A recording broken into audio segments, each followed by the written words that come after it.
Welcome to this beginner's guide on Python data types. Today, we are going to explore the fundamental building blocks of any Python program. Whether you are just starting out or need a quick refresher, understanding these concepts is crucial for your coding journey. So, what exactly is a data type? Imagine every variable in your code is a storage box.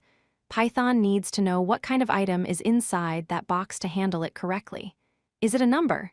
Is it a piece of text? Or is it a logical value? That classification is what we call a data type.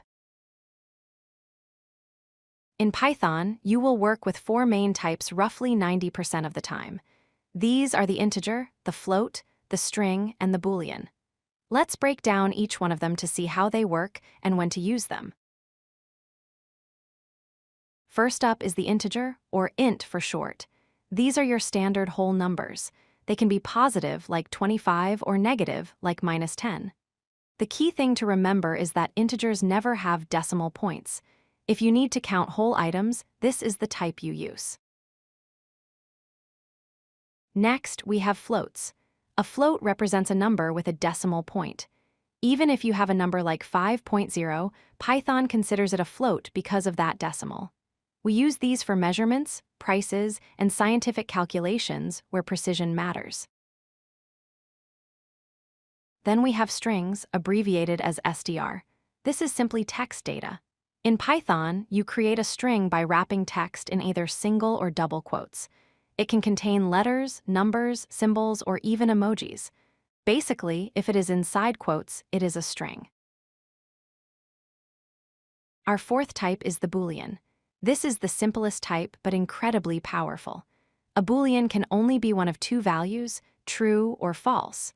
Notice that in Python, we must capitalize the first letter. We use these for logic, like checking if a user is logged in or if a game is over.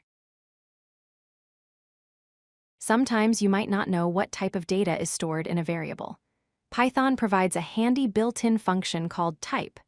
By passing a value into this function, Python will tell you exactly what class it belongs to, whether it is an int, float, or string. What if you need to change a value from one type to another? This is called typecasting. For example, you can convert the string 50 into the integer 50 using the int function, or turn a number into a string using the str function. This is very useful when handling user input. To wrap things up, remember these four pillars: integers for whole numbers, floats for decimals, strings for text, and Booleans for true or false logic. Mastering these basic types gives you a solid foundation for writing complex and powerful Python scripts. If you like this video, hit that like button and don't forget to subscribe. Visit codelucky.com for more such useful content.